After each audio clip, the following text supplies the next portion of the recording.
Chapter 3 Sympathetic Magic Part 1 The Principles of Magic.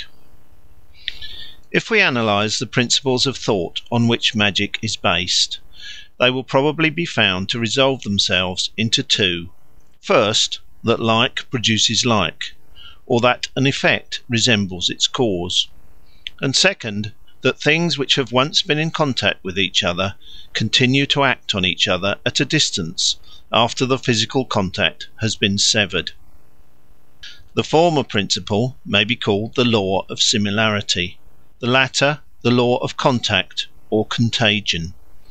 From the first of these principles, namely the Law of Similarity, the magician infers that he can produce any effect he desires merely by imitating it.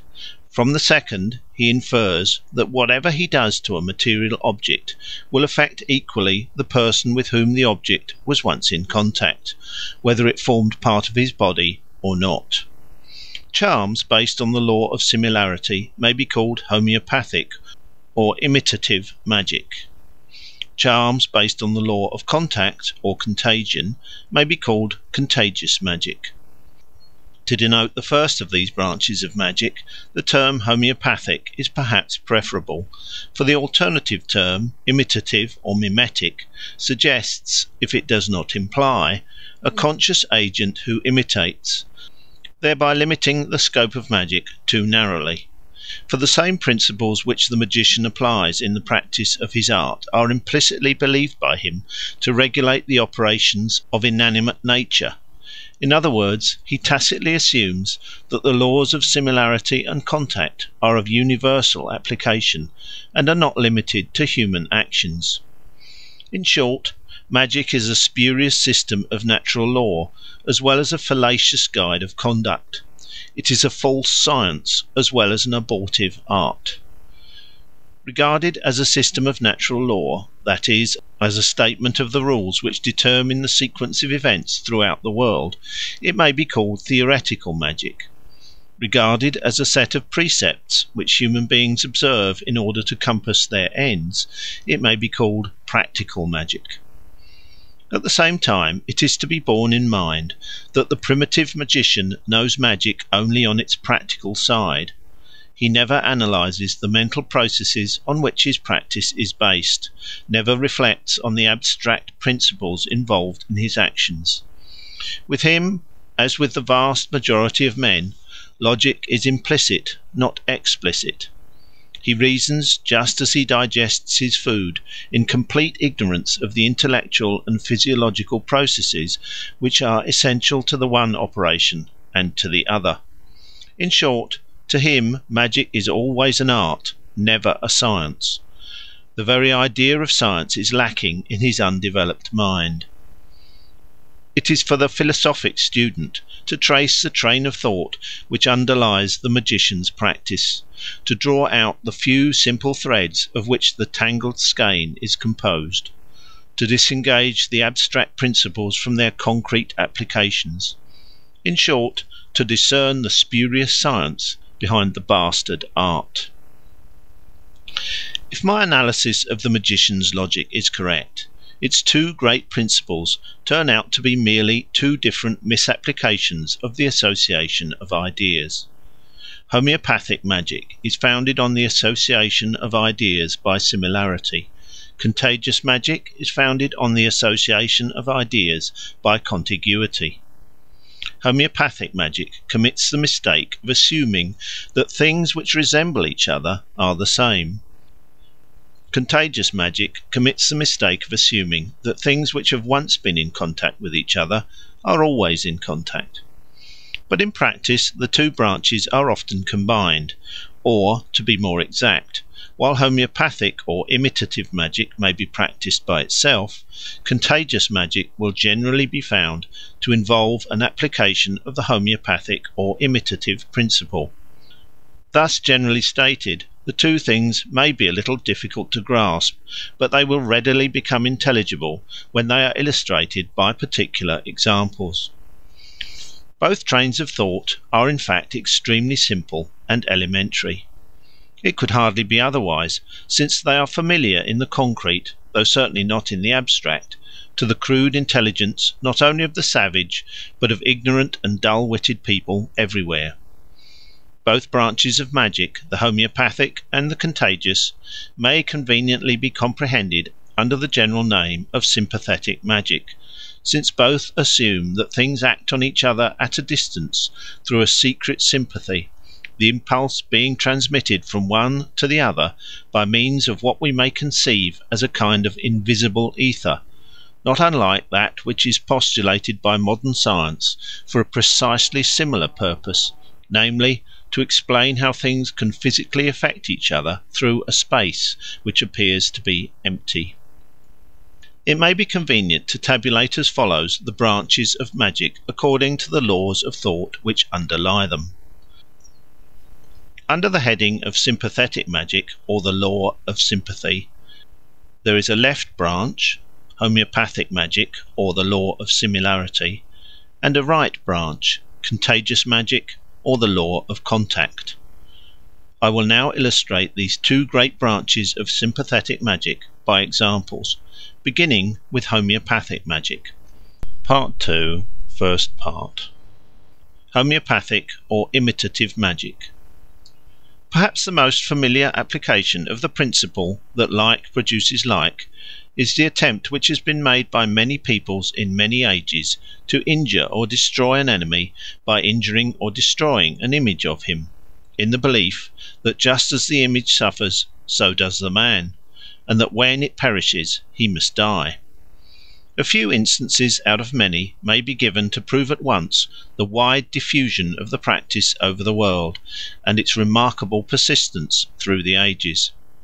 For thousands of years ago it was known to the sorcerers of ancient India, Babylon, and Egypt, as well as of Greece and Rome, and at this day it is still resorted to by cunning and malignant savages in Australia, Africa, and Scotland.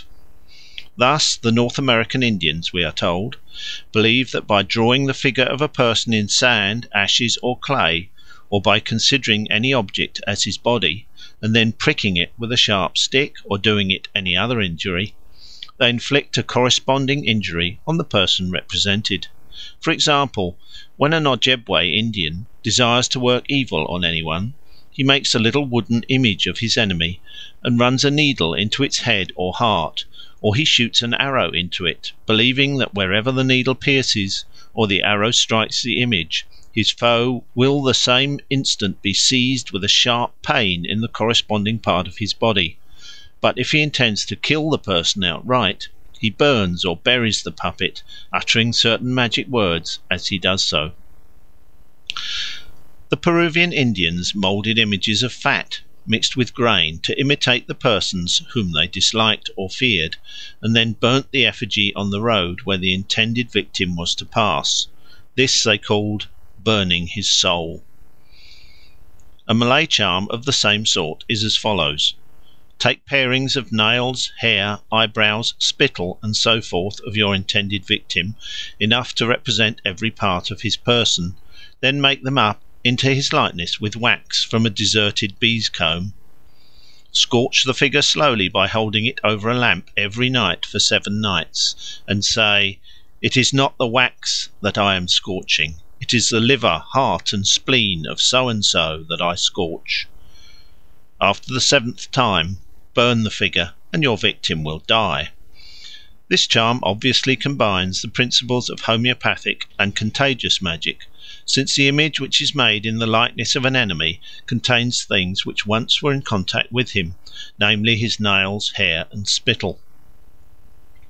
Another form of the Malay charm, which resembles the Ojebwa practice still more closely, is to make a corpse of wax from an empty bee's comb and of the length of a footstep. Then pierce the eye of the image, and your enemy is blind. Pierce the stomach, and he is sick. Pierce the head, and his head aches. Pierce the breast, and his breast will suffer. If you would kill him outright, transfix the image from the head downwards, enshroud it as you would a corpse, pray over it as if you were praying over the dead, then bury it in the middle of a path where your victim will be sure to step over it. In order that his blood may not be on your head, you should say, It is not I who am burying him, it is Gabriel who is burying him. Thus the guilt of the murder will be laid on the shoulders of the archangel Gabriel, who is a great deal better able to bear it than you are. If homoeopathic or imitative magic, working by means of images, has commonly been practised for the spiteful purpose of putting obnoxious people out of the world, it has also, though far more rarely, been employed with a benevolent intention of helping others into it. In other words, it has been used to facilitate childbirth and to procure offspring for barren women. Thus, among the Bataks of Sumatra, a barren woman who would become a mother will make a wooden image of a child and hold it in her lap, believing that this will lead to the fulfilment of her wish. In the Babar archipelago, when a woman desires to have a child, she invites a man, who is himself the father of a large family, to pray on her behalf to Upulero, the spirit of the sun. A doll is made of red cotton, which the woman clasps in her arms as if she would suckle it. Then the father of many children takes a fowl and holds it by the legs to the woman's head, saying, "O Upulero, make use of the fowl. Let it fall. Let descend a child, I beseech you, I entreat you. Let a child fall and descend into my hands and on my lap." Then he asks the woman, "Has the child come?" And she answers, "Yes, it is sucking already." After that the man holds the fowl on the husband's head and mumbles some form of words. Lastly, the bird is killed and laid together with some betel on the domestic place of sacrifice. When the ceremony is over, word goes about in the village that the woman has been brought to bed, and her friends come and congratulate her. Here the pretence that a child has been born is a purely magical rite designed to secure, by means of imitation or mimicry, that a child really shall be born. But an attempt is made to add to the efficacy of the rite by means of prayer and sacrifice. To put it otherwise, magic is here blent with and reinforced by religion. Among some of the Dyaks of Borneo, when a woman is in hard labour, a wizard is called in, who essays to facilitate the delivery in a rational manner by manipulating the body of the sufferer. Meantime, another wizard outside the room exerts himself to attain the same end by means which we should regard as wholly irrational. He in fact pretends to be the expectant mother. A large stone attached to his stomach by a cloth wrapped round his body represents the child in the womb, and following the directions shouted to him by his colleague on the real scene of operations, he moves this make-believe baby about on his body in exact imitation of the movements of the real baby till the infant is born. The same principle of make-believe, so dear to children, has led other peoples to employ a simulation of birth as a form of adoption, and even as a mode of restoring a supposed dead person to life. If you pretend to give birth to a boy, or even to a great bearded man who has not a drop of your blood in his veins, then, in the eyes of primitive law and philosophy, that boy or man is really your son to all intents and purposes. Thus Diodorus tells us that when Zeus persuaded his jealous wife Hera to adopt Hercules, the goddess got into bed, and clasping the burly hero to her bosom, pushed him through her robes and let him fall to the ground in imitation of a real birth. And the historian adds that in his own day the same mode of adopting children was practised by the barbarians. At the present time it is said to be still in use in Bulgaria and among the Bosnian Turks. A woman will take a boy whom she intends to adopt and push or pull him through her clothes. Ever afterwards he is regarded as her very son, and inherits the whole property of his adoptive parents. Among the Berawans of Sarawak, when a woman desires to adopt a grown-up man or woman, a great many people assemble and have a feast. The adopting mother, seated in public on a raised and covered seat, allows the adopted person to crawl from behind between her legs. As soon as he appears in front, he is stroked with the sweet-scented blossoms of the areca palm and tied to the woman. Then the adopting mother and the adopted son or daughter, thus bound together, waddle to the end of the house and back again in front of all the spectators. The tie established between the two by this graphic imitation of childbirth is very strict. An offence committed against an adopted child is reckoned more heinous than one committed against a real child. In ancient Greece, any man who had been supposed erroneously to be dead, and for whom in his absence funeral rites had been performed, was treated as dead to society till he had gone through the form of being born again. He was passed through a woman's lap, then washed, dressed in swaddling clothes, and put out to nurse. Not until this ceremony had been punctually performed might he mix freely with living folk. In ancient India, under similar circumstances, the supposed dead man had to pass the first night after his return in a tub filled with a mixture of fat and water. There he sat with doubled up fists, and without uttering a syllable, like a child in the womb, while over him were performed all the sacraments that were wont to be celebrated over a pregnant woman. Next morning he got up out of the tub and went through once more all the other sacraments he had formerly partaken of from his youth up. In particular, he married a wife, or espoused his old one over again, with due solemnity. Another beneficent use of homoeopathic magic is to heal or prevent sickness. The ancient Hindus performed an elaborate ceremony based on homoeopathic magic for the cure of jaundice. Its main drift was to banish the yellow colour to yellow creatures and yellow things, such as the sun, to which it properly belongs, and to procure for the patient a healthy red colour from a living, vigorous source, namely a red bull. With this intention a priest recited the following spell: "Up to the sun shall go thy heartache and thy jaundice. In the colour of the red bull do we envelop thee. We envelop thee in red tints unto long life. May this person go unscathed and be free of yellow colour.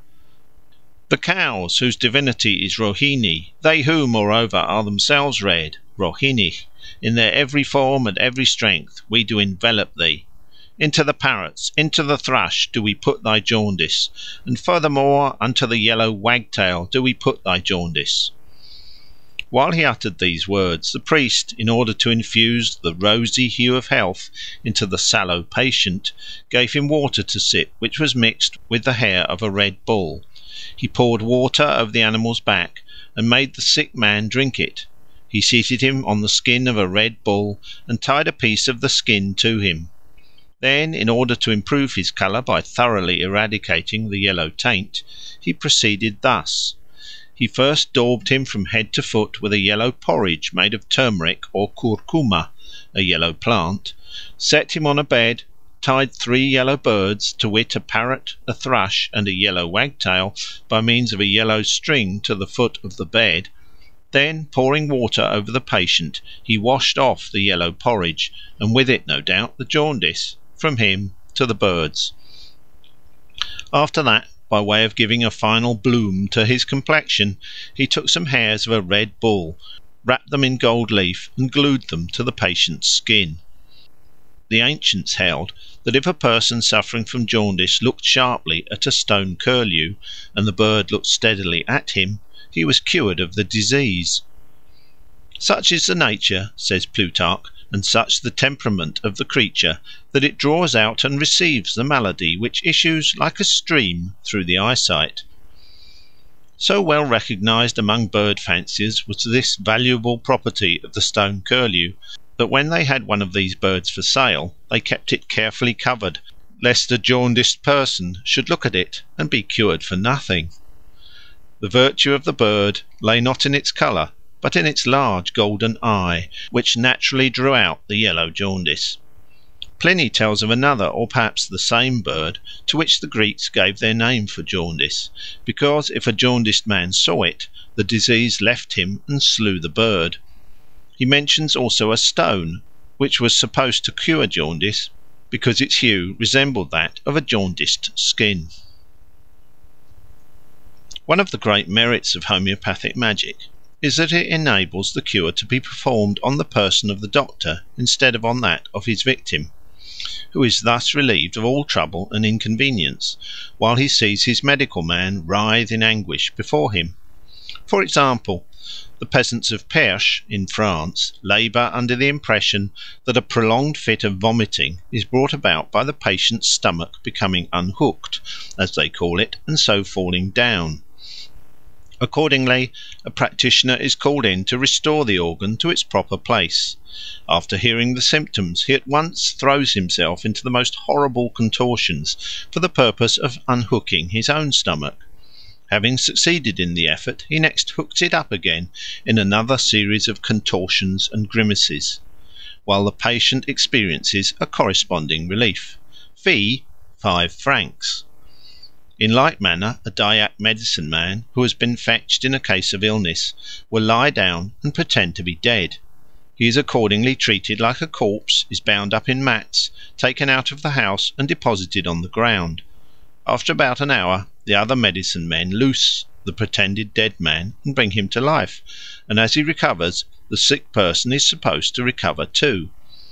A cure for a tumour, based on the principle of homeopathic magic, is prescribed by Marcellus of Bordeaux, court physician to Theodosius I, in his curious work on medicine. It is as follows: take a root of vervain, cut it across, and hang one end of it round the patient's neck, and the other in the smoke of the fire. As the vervain dries up in the smoke, so the tumour will also dry up and disappear.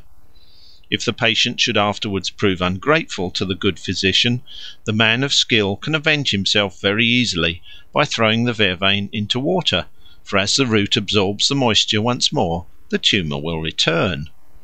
The same sapient writer recommends you, if you are troubled with pimples, to watch for a falling star, and then instantly, while the star is still shooting from the sky, to wipe the pimples with a cloth or anything that comes to hand. Just as the star falls from the sky, so the pimples will fall from your body. Only you must be very careful not to wipe them with your bare hand, or the pimples will be transferred to it.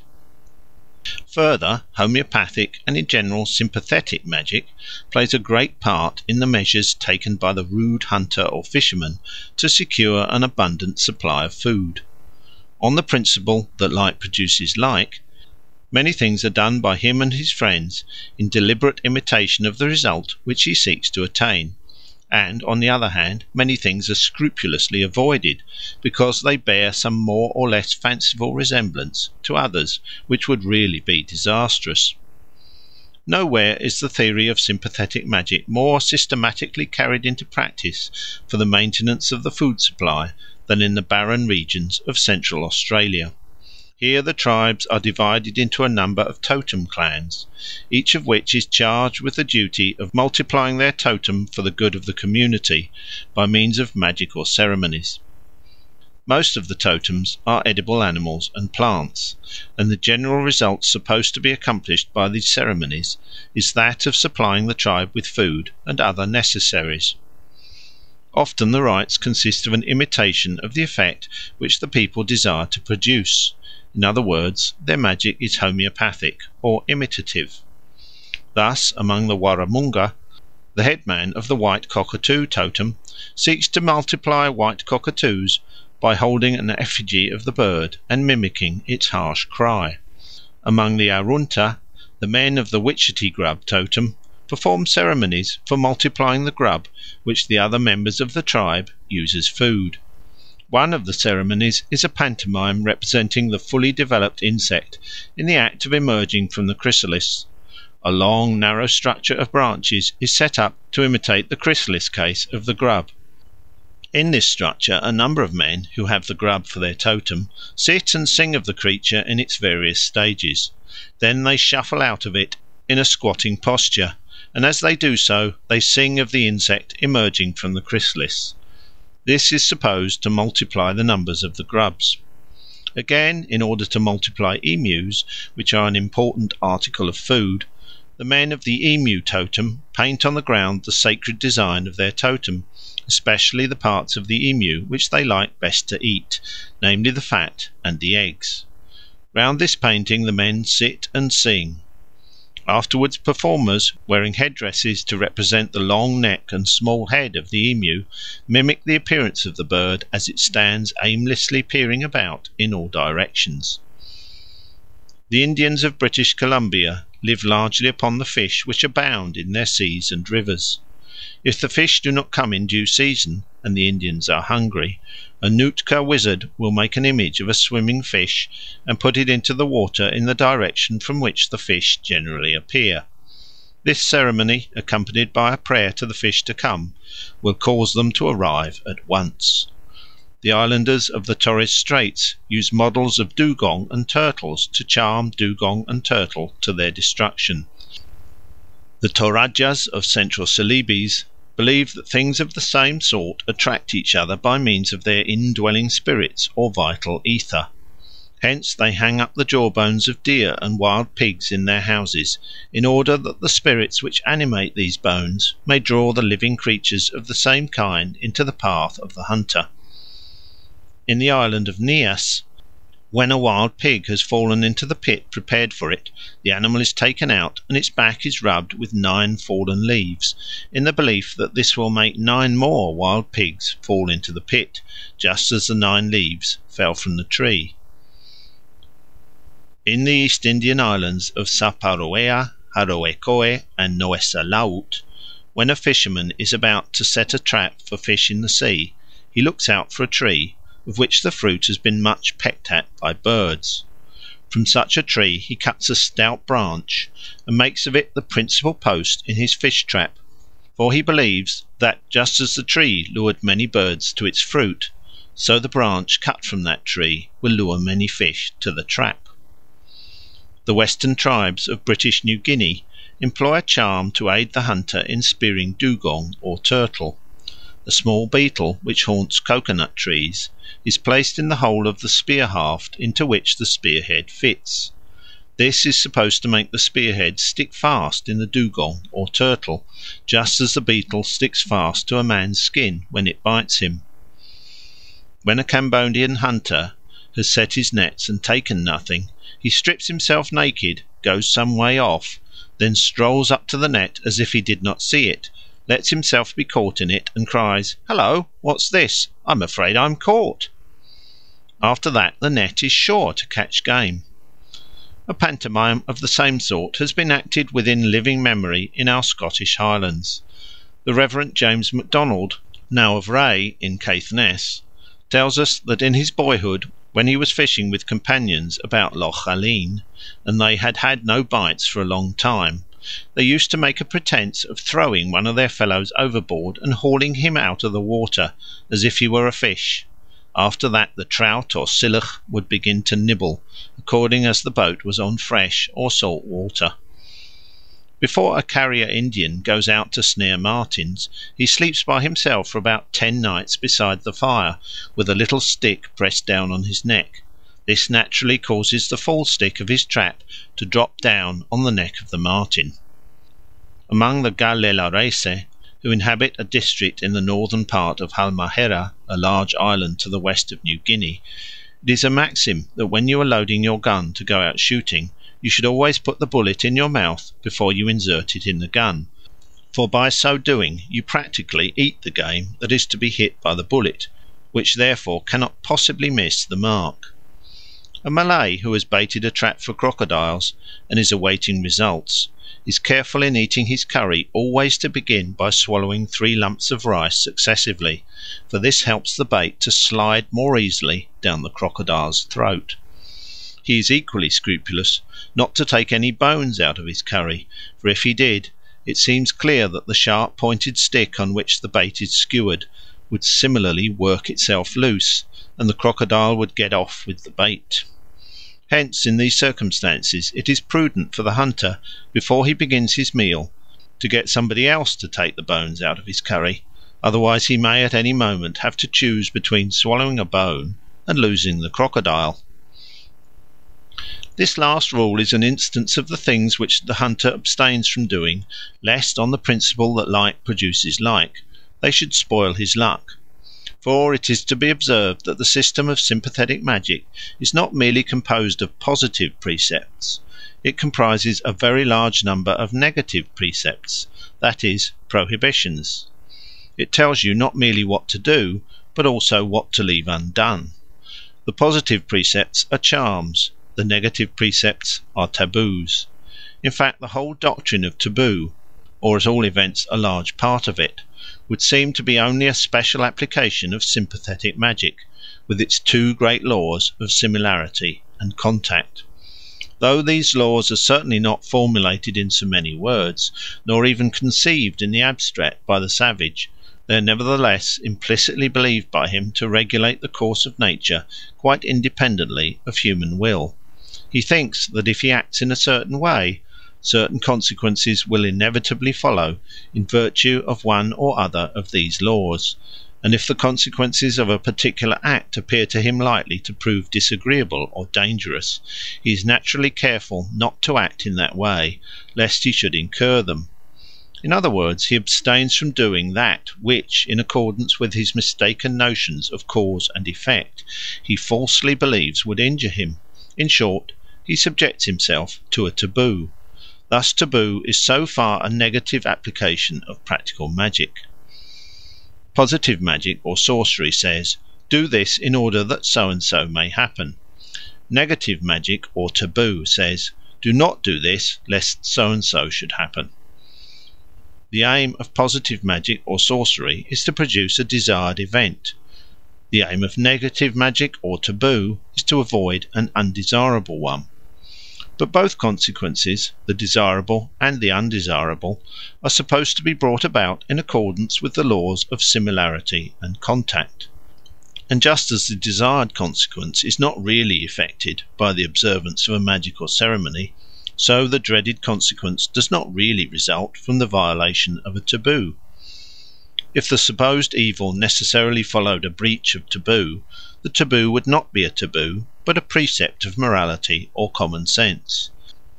It is not a taboo to say, do not put your hands in the fire. It is a rule of common sense, because the forbidden action entails a real, not an imaginary evil. In short, those negative precepts which we call taboo are just as vain and futile as those positive precepts which we call sorcery. The two things are merely opposite sides or poles of one great disastrous fallacy, a mistaken conception of the association of ideas. Of that fallacy, sorcery is the positive, and taboo the negative, pole. If we give the general name of magic to the whole erroneous system, both theoretical and practical, then taboo may be defined as the negative side of practical magic. To put this in tabular form, if magic be a general heading, then theoretical, or magic as a pseudoscience, forms a left branch, and practical, or magic as a pseudo-art, forms a right branch. Under this right branch appear positive magic or sorcery, and negative magic or taboo. I have made these remarks on taboo and its relations to magic because I am about to give some instances of taboos observed by hunters, fishermen, and others, and I wish to show that they fall under the head of sympathetic magic, being only particular applications of that general theory. Thus, amongst the Eskimo, boys are forbidden to play cat's cradle, because if they did so, their fingers might in later life become entangled in the harpoon line. Here the taboo is obviously an application of the law of similarity, which is the basis of homeopathic magic. As the child's fingers are entangled by the string in playing cat's cradle, so they will be entangled by the harpoon line when he is a man and hunts whales. Again, among the Huzuls of the Carpathian Mountains, the wife of a hunter may not spin while her husband is hunting, or the game will turn and wind like the spindle, and the hunter will be unable to hit it. Here again the taboo is clearly derived from the law of similarity. So too in most parts of ancient Italy, women were forbidden by law to spin on the high roads as they walked, or even to carry their spindles openly, because any such action was believed to injure the crops. Probably the notion was that the twirling of the spindle would twirl the corn stalks and prevent them from growing straight. So too among the Ainus of Sakhalin, a pregnant woman may not spin nor twist ropes for 2 months before her delivery, because they think that if she did so, the child's guts might be entangled like the thread. For a like reason, in Bilaspur, a district of India, when the chief men of a village meet in council, no one present should twirl a spindle, for they think that if such a thing were to happen, the discussion, like the spindle, would move in a circle and never be wound up. In some of the East Indian islands, any one who comes to the house of a hunter must walk straight in. He may not loiter at the door, for were he to do so, the game would in like manner stop in front of the hunter's snares and then turn back, instead of being caught in the trap. For a similar reason, it is a rule with the Torajas of central Celebes that no one may stand or loiter on the ladder of a house where there is a pregnant woman, for such delay would retard the birth of the child. And in various parts of Sumatra, a woman herself in these circumstances is forbidden to stand at the door or on the top rung of the house ladder, under pain of suffering hard labour for her imprudence in neglecting so elementary a precaution. Malays engaged in the search for camphor eat their food dry, and take care not to pound their salt fine. The reason is that the camphor occurs in the form of small grains deposited in the cracks of the trunk of the camphor tree.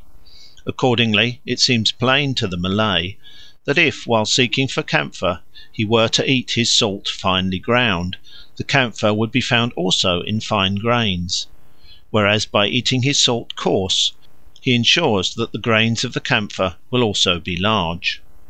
Camphor hunters in Borneo use the leathery sheath of the leaf stalk of the Penang palm as a plate for food, and during the whole of the expedition they will never wash the plate, for fear that the camphor might dissolve and disappear from the crevices of the tree.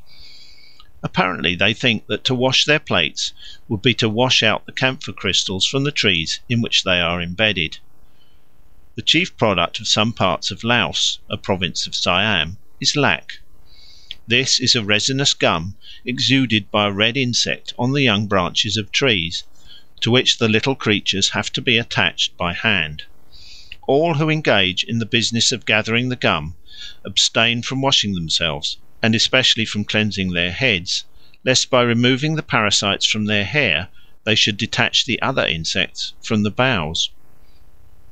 Again, a Blackfoot Indian who has set a trap for eagles and is watching it will not eat rosebuds on any account, for he argues that if he did so, and an eagle alighted near the trap, the rosebuds in his own stomach would make the bird itch, with the result that instead of swallowing the bait, the eagle would merely sit and scratch himself. Following this train of thought, the eagle hunter also refrains from using an awl when he is looking after his snares, for surely if he were to scratch with an awl, the eagles would scratch him. The same disastrous consequence would follow if his wives and children at home used an awl while he is out after eagles, and accordingly they are forbidden to handle the tool in his absence for fear of putting him in bodily danger. Among the taboos observed by savages, none perhaps are more numerous or important than the prohibitions to eat certain foods, and of such prohibitions many are demonstrably derived from the law of similarity, and are accordingly examples of negative magic. Just as the savage eats many plants or animals in order to acquire certain desirable qualities with which he believes them to be endowed, so he avoids eating many other animals and plants, lest he should acquire certain undesirable qualities with which he believes them to be infected. In eating the former he practises positive magic; in abstaining from the latter he practises negative magic. Many examples of such positive magic will meet us later on. Here I will give a few instances of such negative magic or taboo. For example, in Madagascar, soldiers are forbidden to eat a number of foods, lest, on the principle of homeopathic magic, they should be tainted by certain dangerous or undesirable properties which are supposed to inhere in these particular viands. Thus they may not taste hedgehog, as it is feared that this animal, from its propensity of coiling up into a ball when alarmed, will impart a timid, shrinking disposition to those who partake of it. Again, no soldier should eat an ox's knee, lest, like an ox, he should become weak in the knees and unable to march.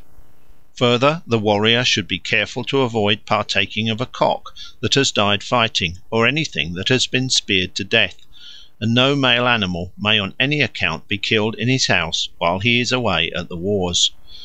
For it seems obvious that if he were to eat a cock that had died fighting, he would himself be slain on the field of battle. If he were to partake of an animal that had been speared, he would be speared himself. If a male animal were killed in his house during his absence, he would himself be killed in like manner, and perhaps at the same instant.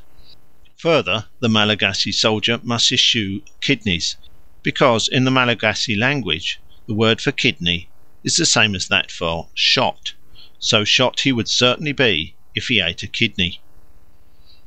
The reader may have observed that in some of the foregoing examples of taboos, the magical influence is supposed to operate at considerable distances. Thus, among the Blackfoot Indians, the wives and children of an eagle hunter are forbidden to use an awl during his absence, lest the eagles should scratch the distant husband and father. And again, no male animal may be killed in the house of a Malagasy soldier while he is away at the wars, lest the killing of the animal should entail the killing of the man. This belief in the sympathetic influence exerted on each other by persons or things at a distance is of the essence of magic. Whatever doubts science may entertain as to the possibility of action at a distance, magic has none. Faith in telepathy is one of its first principles. A modern advocate of the influence of mind upon mind at a distance would have no difficulty in convincing a savage. The savage believed in it long ago, and what is more, he acted on his belief with a logical consistency such as his civilized brother in the faith has not yet, so far as I am aware, exhibited in his conduct. For the savage is convinced not only that magical ceremonies affect persons and things afar off, but that the simplest acts of daily life may do so too. Hence, on important occasions, the behaviour of friends and relations at a distance is often regulated by a more or less elaborate code of rules, the neglect of which by the one set of persons would, it is supposed, entail misfortune or even death on the absent ones. In particular, when a party of men are out hunting or fighting, their kinsfolk at home are often expected to do certain things, or to abstain from doing certain things, for the sake of ensuring the safety and success of the distant hunters or warriors. I will now give some instances of this magical telepathy, both in its positive and in its negative aspect. In Laos, when an elephant hunter is starting for the chase, he warns his wife not to cut her hair or oil her body in his absence, for if she cut her hair, the elephant would burst the toils. If she oiled herself, it would slip through them. When a Dyak villager has turned out to hunt wild pigs in the jungle, the people who stay at home may not touch oil or water with their hands during the absence of their friends, for if they did so, the hunters would all be butter-fingered, and the prey would slip through their hands. Elephant hunters in East Africa believe that if their wives prove unfaithful in their absence, this gives the elephant power over his pursuer, who will accordingly be killed or severely wounded. Hence, if a hunter hears of his wife's misconduct, he abandons the chase and returns home. If a Wagogo hunter is unsuccessful, or is attacked by a lion, he attributes it to his wife's misbehaviour at home, and returns to her in great wrath. While he is away hunting, she may not let any one pass behind her or stand in front of her as she sits, and she must lie on her face in bed. The Moxos Indians of Bolivia thought that if a hunter's wife was unfaithful to him in his absence, he would be bitten by a serpent or a jaguar. Accordingly, if such an accident happened to him, it was sure to entail the punishment, and often the death, of the woman, whether she was innocent or guilty. An Aleutian hunter of sea otters thinks that he cannot kill a single animal if during his absence from home his wife should be unfaithful, or his sister unchaste. The Huichol Indians of Mexico treat as a demigod a species of cactus, which throws the eater into a state of ecstasy. The plant does not grow in their country, and has to be fetched every year by men who make a journey of 43 days for the purpose. Meanwhile the wives at home contribute to the safety of their absent husbands by never walking fast, much less running, while the men are on the road. They also do their best to ensure the benefits which, in the shape of rain, good crops, and so forth, are expected to flow from the sacred mission. With this intention they subject themselves to severe restrictions, like those imposed upon their husbands. During the whole of the time which elapses till the festival of the cactus is held, neither party washes except on certain occasions, and then only with water brought from the distant country where the holy plant grows. They also fast much, eat no salt, and are bound to strict continence. Anyone who breaks this law is punished with illness, and moreover jeopardizes the result which all are striving for. Health, luck, and life are to be gained by gathering the cactus, the gourd of the god of fire. But inasmuch as the pure fire cannot benefit the impure, men and women must not only remain chaste for the time being, but must also purge themselves from the taint of past sin. Hence, 4 days after the men have started, the women gather and confess to Grandfather Fire with what men they have been in love from childhood till now. They may not omit a single one, for if they did so, the men would not find a single cactus. So, to refresh their memories, each one prepares a string with as many knots as she has had lovers. This she brings to the temple, and standing before the fire, she mentions aloud all the men she has scored on her string, name after name. Having ended her confession, she throws the string into the fire, and when the god has consumed it in his pure flame, her sins are forgiven her, and she departs in peace. From now on the women are averse even to letting men pass near them. The cactus seekers themselves make in like manner a clean breast of all their frailties. For every peccadillo they tie a knot on a string, and after they have talked to all the 5 winds, they deliver the rosary of their sins to the leader, who burns it in the fire. Chapter 3, Section 3. Contagious Magic. Thus far we have been considering chiefly that branch of sympathetic magic which may be called homeopathic or imitative. Its leading principle, as we have seen, is that like produces like, or in other words, that an effect resembles its cause. The other great branch of sympathetic magic, which I have called contagious magic, proceeds upon the notion that things which have once been conjoined must remain ever afterwards, even when quite dissevered from each other, in such a sympathetic relation that whatever is done to the one must similarly affect the other. Thus the logical basis of contagious magic, like that of homeopathic magic, is a mistaken association of ideas. Its physical basis, if we may speak of such a thing, like the physical basis of homeopathic magic, is a material medium of some sort, which, like the ether of modern physics, is assumed to unite distant objects and to convey impressions from one to the other. The most familiar example of contagious magic is the magical sympathy which is supposed to exist between a man and any severed portion of his person, as his hair or nails, so that whoever gets possession of human hair or nails may work his will at any distance upon the person from whom they were cut. This superstition is world-wide. Instances of it in regard to hair and nails will be noticed later on in this work. Among the Australian tribes it was a common practice to knock out one or more of a boy's front teeth at those ceremonies of initiation to which every male member had to submit before he could enjoy the rights and privileges of a full-grown man. The reason of the practice is obscure. All that concerns us here is the belief that a sympathetic relation continued to exist between the lad and his teeth after the latter had been extracted from his gums. Thus, among some of the tribes about the River Darling in New South Wales, the extracted tooth was placed under the bark of a tree near a river or water hole, If the bark grew over the tooth, or if the tooth fell into the water, all was well. But if it were exposed and the ants ran over it, the natives believed that the boy would suffer from a disease of the mouth. Among the Murring and other tribes of New South Wales, the extracted tooth was first taken care of by an old man, and then passed from one headman to another until it had gone all round the community, when it came back to the lad's father, and finally to the lad himself. But however it was thus conveyed from hand to hand, it might on no account be placed in a bag containing magical substances, for to do so would, they believed, put the owner of the tooth in great danger.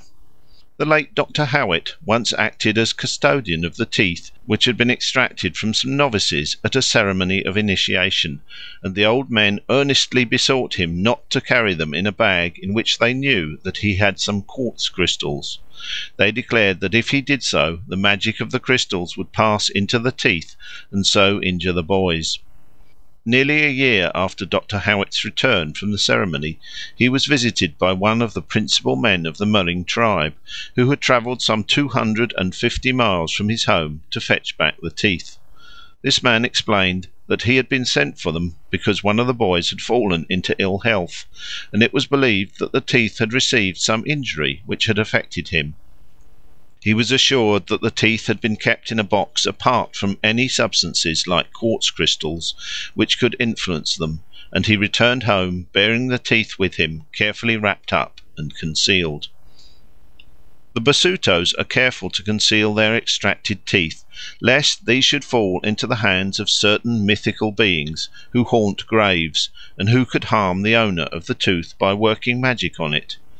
In Sussex, some 50 years ago, a maidservant remonstrated strongly against the throwing away of children's cast teeth, affirming that should they be found and gnawed by any animal, the child's new tooth would be, for all the world, like the teeth of the animal that had bitten the old one. In proof of this, she named old Master Simmons, who had a very large pig's tooth in his upper jaw, a personal defect that he had always averred was caused by his mother, who threw away one of his cast teeth by accident into the hog's trough. A similar belief has led to practices intended, on the principles of homeopathic magic, to replace old teeth by new and better ones. Thus, in many parts of the world, it is customary to put extracted teeth in some place where they will be found by a mouse or a rat, in the hope that through the sympathy which continues to subsist between them and their former owner, his other teeth may acquire the same firmness and excellence as the teeth of these rodents. For example, in Germany, it is said to be an almost universal maxim among the people that when you have had a tooth taken out, you should insert it in a mouse's hole. To do so with a child's milk tooth which has fallen out will prevent the child from having toothache. Or you should go behind the stove and throw your tooth backwards over your head, saying, "Mouse, give me your iron tooth, I will give you my bone tooth." After that your other teeth will remain good. Far away from Europe, at Rarotonga in the Pacific, when a child's tooth was extracted, the following prayer used to be recited: "Big rat, little rat, here is my old tooth, pray give me a new one." Then the tooth was thrown on the thatch of the house, because rats make their nests in the decayed thatch. The reason assigned for invoking the rats on these occasions was that rats' teeth were the strongest known to the natives. Other parts which are commonly believed to remain in a sympathetic union with the body after the physical connection has been severed are the navel string and the afterbirth, including the placenta. So intimate indeed is the union conceived to be, that the fortunes of the individual for good or evil throughout life are often supposed to be bound up with one or other of these portions of his person, so that if his navel string or afterbirth is preserved and properly treated, he will be prosperous, whereas if it be injured or lost, he will suffer accordingly. Thus certain tribes of Western Australia believe that a man swims well or ill according as his mother at his birth threw the navel string into water or not. Among the natives of the Pennefather River in Queensland, it is believed that a part of the child's spirit cho-i, stays in the afterbirth. Hence the grandmother takes the afterbirth away and buries it in the sand. She marks the spot by a number of twigs which she sticks in the ground in a circle, tying their tops together so that the structure resembles a cone. When Angia, the being who causes conception in women by putting mud babies into their wombs, comes along and sees the place, he takes out the spirit and carries it away to one of his haunts, such as a tree, a hole in a rock, or a lagoon, where it may remain for years. But some time or other he will put the spirit again into a baby, and it will be born once more into the world. In Ponape, one of the Caroline Islands, the navel string is placed in a shell, and then disposed of in such a way as shall best adapt the child for the career which his parents have chosen for him. For example, if they wish to make him a good climber, they will hang the navel string on a tree. The Kei Islanders regard the navel string as the brother or sister of the child, according to the sex of the infant. They put it in a pot with ashes and set it in the branches of a tree, that it may keep a watchful eye on the fortunes of its comrade. Among the Bataks of Sumatra, as among many other peoples of the Indian archipelago, the placenta passes for the child's younger brother or sister, the sex being determined by the sex of the child, and it is buried under the house. According to the Bataks, it is bound up with the child's welfare, and seems, in fact, to be the seat of the transferable soul, of which we shall hear something later on. The Karo Bataks even affirm that of a man's two souls, it is the true soul that lives with the placenta under the house, that is, the soul, they say, which begets children. The Baganda believe that every person is born with a double, and this double they identify with the afterbirth, which they regard as a second child. The mother buries the afterbirth at the root of a plantain tree, which then becomes sacred until the fruit has ripened, when it is plucked to furnish a sacred feast for the family. Among the Cherokees, the navel string of a girl is buried under a corn mortar, in order that the girl may grow up to be a good baker. But the navel string of a boy is hung up on a tree in the woods, in order that he may be a hunter. The Incas of Peru preserved the navel string with the greatest care, and gave it to the child to suck whenever it fell ill. In ancient Mexico, they used to give a boy's navel string to soldiers to be buried by them on a field of battle, in order that the boy might thus acquire a passion for war. But the navel string of a girl was buried beside the domestic hearth, because this was believed to inspire her with a love of home and a taste for cooking and baking. Even in Europe many people still believe that a person's destiny is more or less bound up with that of his navel string or afterbirth. Thus in Rhenish Bavaria the navel string is kept for a while wrapped up in a piece of old linen, and then cut or pricked to pieces according as the child is a boy or a girl, in order that he or she may grow up to be a skilful workman or a good sempstress. In Berlin the midwife commonly delivers the dried navel string to the father, with a strict injunction to preserve it carefully, for so long as it is kept the child will live and thrive and be free from sickness. In Beauce and Perche the people are careful to throw the navel string neither into water nor into fire, believing that if that were done the child would be drowned or burnt. Thus in many parts of the world the navel string, or more commonly the afterbirth, is regarded as a living being, the brother or sister of the infant, or as the material object in which the guardian spirit of the child or part of its soul resides. Further, the sympathetic connection supposed to exist between a person and his afterbirth or navel string comes out very clearly in the widespread custom of treating the afterbirth or navel string in ways which are supposed to influence for life the character and career of the person, making him, if it is a man, a nimble climber, a strong swimmer, a skilful hunter, or a brave soldier, and making her, if it is a woman, a cunning sempstress, a good baker, and so forth. Thus the beliefs and usages concerned with the afterbirth or placenta, and to a less extent with the navel string, present a remarkable parallel to the widespread doctrine of the transferable or external soul, and the custom founded on it. Hence it is hardly rash to conjecture that the resemblance is no mere chance coincidence, but that in the afterbirth or placenta we have a physical basis, not necessarily the only one, for the theory and practice of the external soul. The consideration of that subject is reserved for a later part of this work. A curious application of the doctrine of contagious magic is the relation commonly believed to exist between a wounded man and the agent of the wound, so that whatever is subsequently done by or to the agent must correspondingly affect the patient either for good or evil. Thus Pliny tells us that if you have wounded a man and are sorry for it, you have only to spit on the hand that gave the wound, and the pain of the sufferer will be instantly alleviated. In Melanesia, if a man's friends get possession of the arrow which wounded him, they keep it in a damp place or in cool leaves, for then the inflammation will be trifling and will soon subside. Meantime the enemy who shot the arrow is hard at work to aggravate the wound by all the means in his power. For this purpose he and his friends drink hot burning juices and chew irritating leaves, for this will clearly inflame and irritate the wound. Further, they keep the bow near the fire to make the wound which it has inflicted hot, and for the same reason they put the arrowhead, if it has been recovered, into the fire. Moreover, they are careful to keep the bowstring taut and to twang it occasionally, for this will cause the wounded man to suffer from tension of the nerves and spasms of tetanus.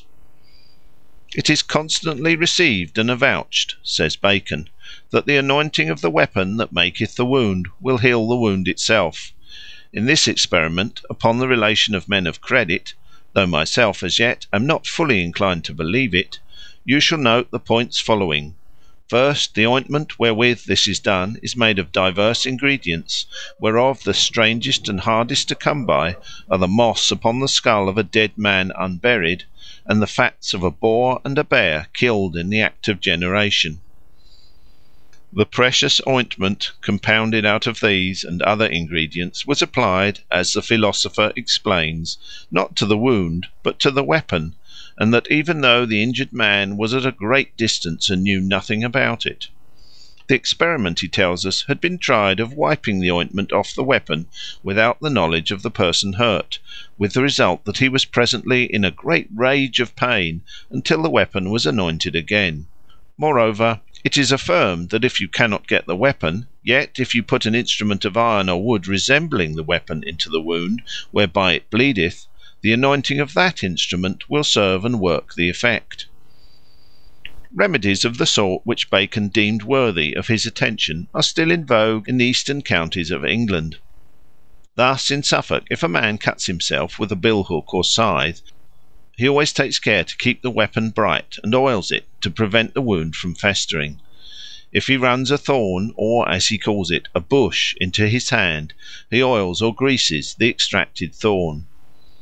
A man came to a doctor with an inflamed hand, having run a thorn into it while he was hedging. On being told that the hand was festering, he remarked, "That didn't ought to, for I greased the bush well after I pulled it out." If a horse wounds its foot by treading on a nail, a Suffolk groom will invariably preserve the nail, clean it, and grease it every day to prevent the foot from festering.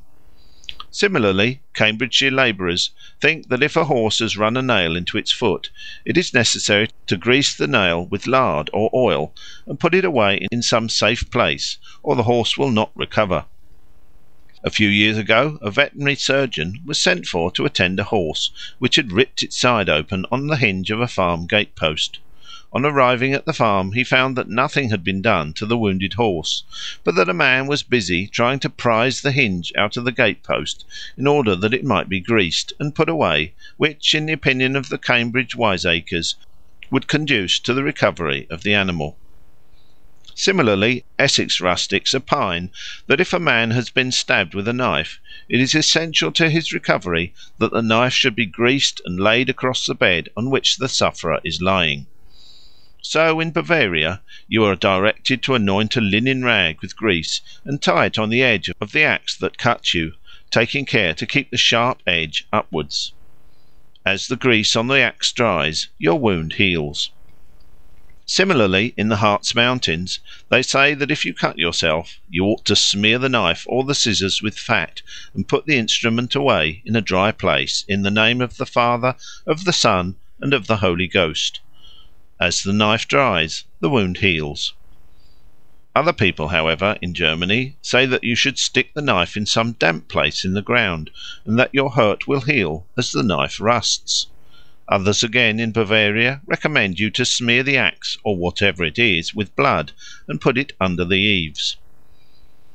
The train of reasoning which thus commends itself to English and German rustics, in common with the savages of Melanesia and America, is carried a step farther by the aborigines of Central Australia, who conceive that under certain circumstances the near relations of a wounded man must grease themselves, restrict their diet, and regulate their behaviour in other ways in order to ensure his recovery.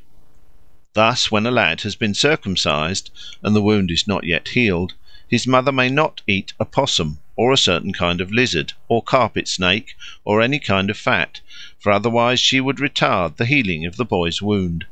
Every day she greases her digging sticks, and never lets them out of her sight. At night she sleeps with them close to her head. No one is allowed to touch them. Every day also she rubs her body all over with grease, as in some way this is believed to help her son's recovery. Another refinement of the same principle is due to the ingenuity of the German peasant. It is said that when one of his pigs or sheep breaks its leg, a farmer of Rhenish Bavaria or Hesse will bind up the leg of a chair with bandages and splints in due form. For some days thereafter no one may sit on that chair, move it, or knock up against it, for to do so would pain the injured pig or sheep and hinder the cure. In this last case it is clear that we have passed wholly out of the region of contagious magic and into the region of homoeopathic or imitative magic. The chair leg, which is treated instead of the beast's leg, in no sense belongs to the animal, and the application of bandages to it is a mere simulation of the treatment which a more rational surgery would bestow on the real patient. The sympathetic connection supposed to exist between a man and the weapon which has wounded him is probably founded on the notion that the blood on the weapon continues to feel with the blood in his body. For a like reason the Papuans of Tumleo, an island off New Guinea, are careful to throw into the sea the bloody bandages with which their wounds have been dressed, for they fear that if these rags fell into the hands of an enemy he might injure them magically thereby.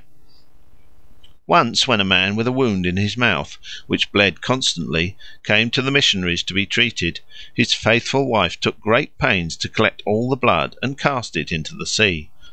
Strained and unnatural as this idea may seem to us, it is perhaps less so than the belief that magic sympathy is maintained between a person and his clothes, so that whatever is done to the clothes will be felt by the man himself, even though he may be far away at the time. In the Wotjobaluk tribe of Victoria, a wizard would sometimes get hold of a man's opossum rug and roast it slowly in the fire, and as he did so the owner of the rug would fall sick. If the wizard consented to undo the charm, he would give the rug back to the sick man's friends, bidding them put it in water, so as to wash the fire out. When that happened, the sufferer would feel a refreshing coolness, and probably recover. In Tana, one of the New Hebrides, a man who had a grudge at another and desired his death would try to get possession of a cloth which had touched the sweat of his enemy's body. If he succeeded, he rubbed the cloth carefully over the leaves and twigs of a certain tree, rolled and bound cloth, twigs, and leaves into a long sausage-shaped bundle, and burnt it slowly in the fire. As the bundle was consumed, the victim fell ill, and when it was reduced to ashes, he died.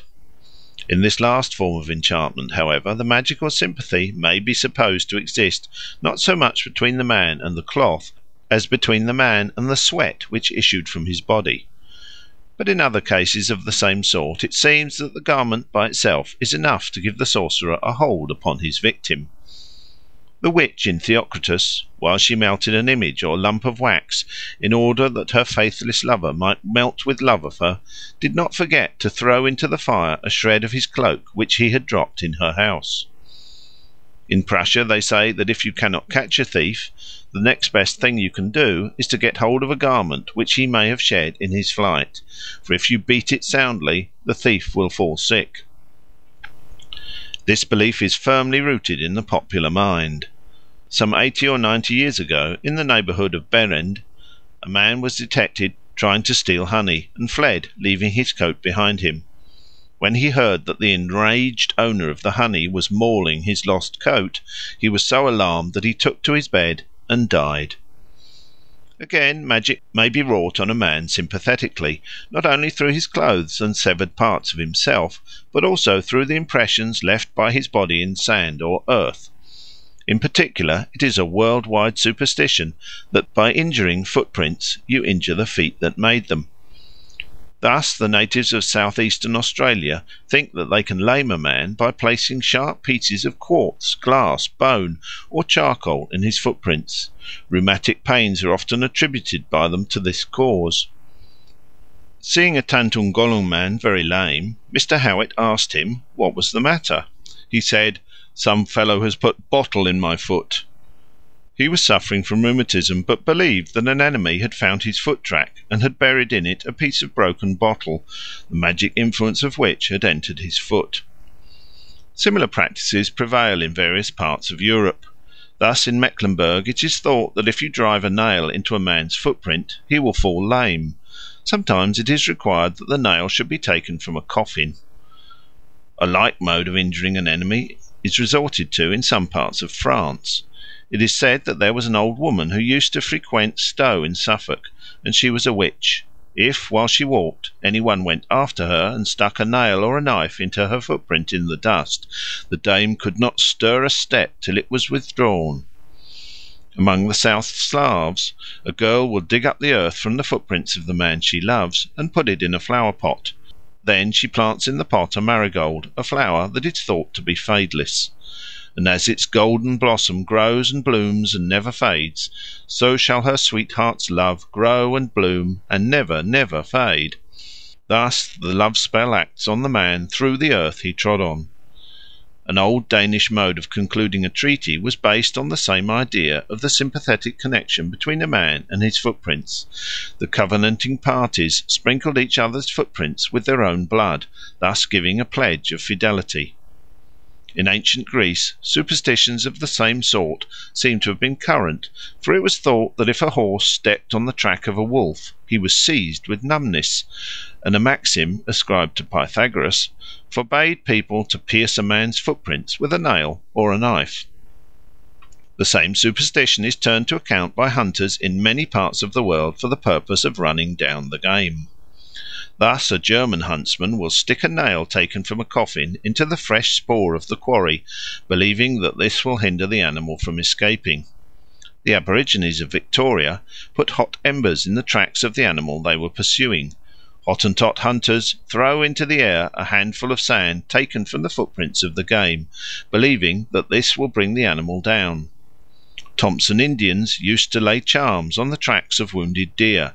After that they deemed it superfluous to pursue the animal any farther that day, for being thus charmed it could not travel far and would soon die.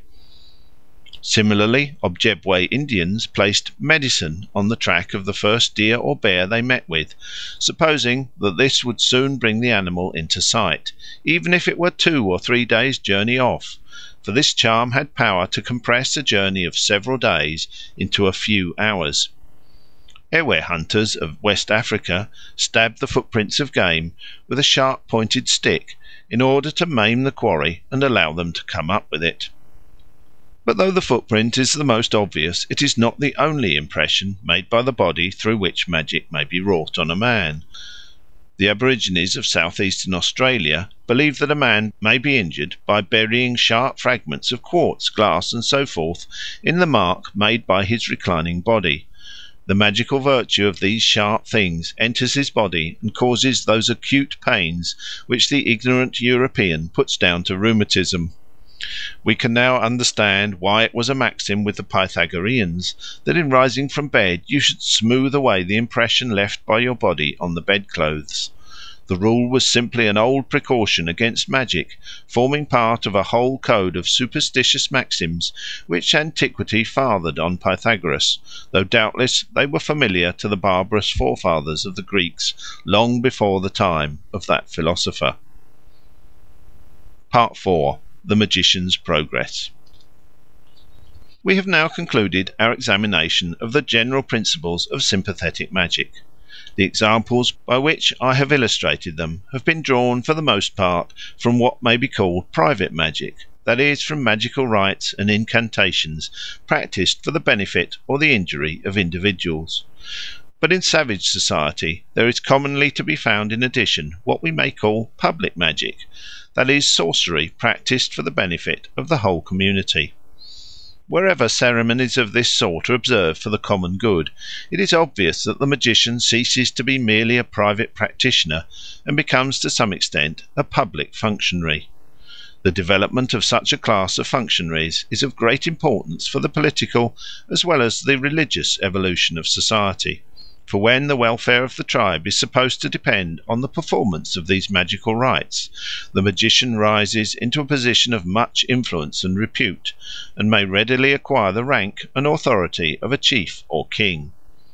The profession accordingly draws into its ranks some of the ablest and most ambitious men of the tribe, because it holds out to them a prospect of honour, wealth, and power, such as hardly any other career could offer. The acuter minds perceive how easy it is to dupe their weaker brother and to play on his superstitions for their own advantage. Not that the sorcerer is always a knave and impostor. He is often sincerely convinced that he really possesses those wonderful powers which the credulity of his fellows ascribes to him.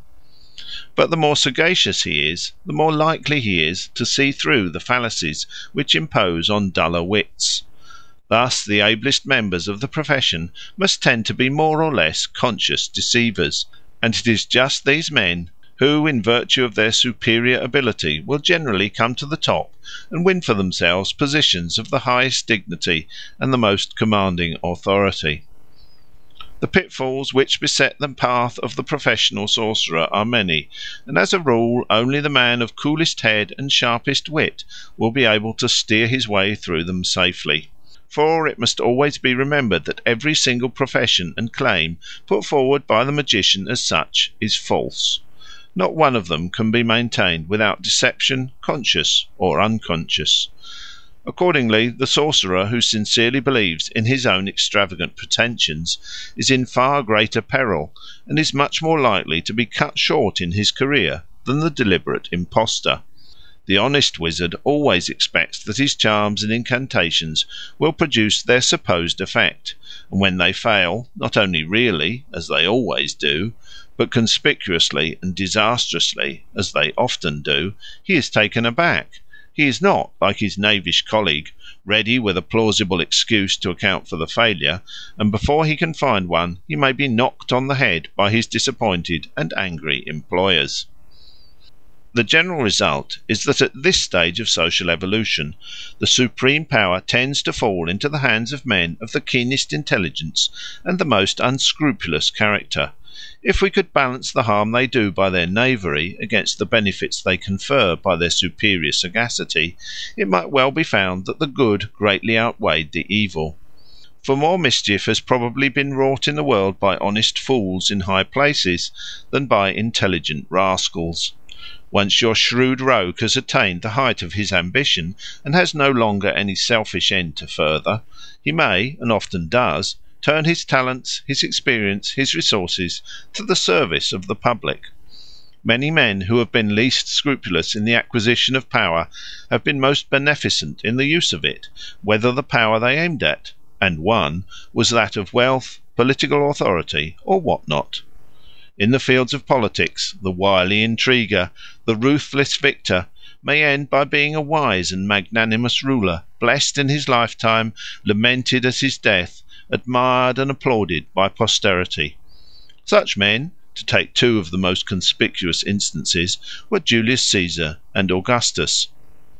But once a fool, always a fool, and the greater the power in his hands, the more disastrous is likely to be the use he makes of it. The heaviest calamity in English history, the breach with America, might never have occurred if George III had not been an honest dullard. Thus, so far as the public profession of magic affected the constitution of savage society, it tended to place the control of affairs in the hands of the ablest man. It shifted the balance of power from the many to the one. It substituted a monarchy for a democracy, or rather for an oligarchy of old men, for in general the savage community is ruled not by the whole body of adult males, but by a council of elders. The change, by whatever causes produced, and whatever the character of the early rulers, was on the whole very beneficial. For the rise of monarchy appears to be an essential condition of the emergence of mankind from savagery. No human being is so hidebound by custom and tradition as your democratic savage. In no state of society, consequently, is progress so slow and difficult. The old notion that the savage is the freest of mankind is the reverse of the truth. He is a slave, not indeed to a visible master, but to the past, to the spirits of his dead forefathers, who haunt his steps from birth to death, and rule him with a rod of iron. What they did is the pattern of right, the unwritten law, to which he yields a blind, unquestioning obedience. The least possible scope is thus afforded to superior talent to change old customs for the better. The ablest man is dragged down by the weakest and dullest, who necessarily sets the standard, since he cannot rise, while the other can fall. The surface of such a society presents a uniform dead level, so far as it is humanly possible to reduce the natural inequalities, the immeasurable real differences of inborn capacity and temper, to a false superficial appearance of equality. From this low and stagnant condition of affairs, which demagogues and dreamers in later times have lauded as the ideal state, the golden age of humanity, everything that helps to raise society by opening a career to talent and proportioning the degrees of authority to men's natural abilities deserves to be welcomed by all who have the real good of their fellows at heart. Once these elevating influences have begun to operate, and they cannot be for ever suppressed, the progress of civilization becomes comparatively rapid. The rise of one man to supreme power enables him to carry through changes in a single lifetime which previously many generations might not have sufficed to effect, and if, as will often happen, he is a man of intellect and energy above the common, he will readily avail himself of the opportunity. Even the whims and caprices of a tyrant may be of service in breaking the chain of custom which lies so heavy on the savage.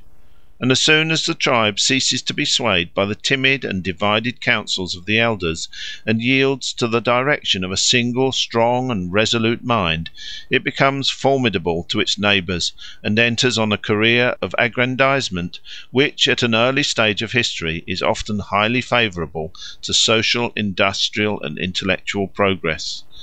For extending its sway, partly by force of arms, partly by the voluntary submission of weaker tribes, the community soon acquires wealth and slaves, both of which, by relieving some classes from the perpetual struggle for a bare subsistence, afford them an opportunity of devoting themselves to that disinterested pursuit of knowledge which is the noblest and most powerful instrument to ameliorate the lot of man.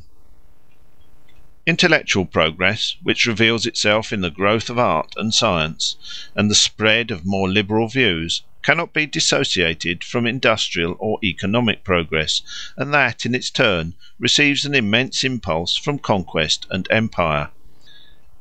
It is no mere accident that the most vehement outbursts of activity of the human mind have followed close on the heels of victory, and that the great conquering races of the world have commonly done most to advance and spread civilization, thus healing in peace the wounds they inflicted in war. The Babylonians, the Greeks, the Romans, the Arabs are our witnesses in the past. We may yet live to see a similar outburst in Japan. Nor, to remount the stream of history to its sources, is it an accident that all the first great strides towards civilization have been made under despotic and theocratic governments, like those of Egypt, Babylon, and Peru, where the supreme ruler claimed and received the servile allegiance of his subjects in the double character of a king and a god. It is hardly too much to say that at this early epoch despotism is the best friend of humanity, and, paradoxical as it may sound, of liberty. For after all, there is more liberty in the best sense, liberty to think our own thoughts and to fashion our own destinies, under the most absolute despotism, the most grinding tyranny, than under the apparent freedom of savage life, where the individual's lot is cast from the cradle to the grave in the iron mould of hereditary custom.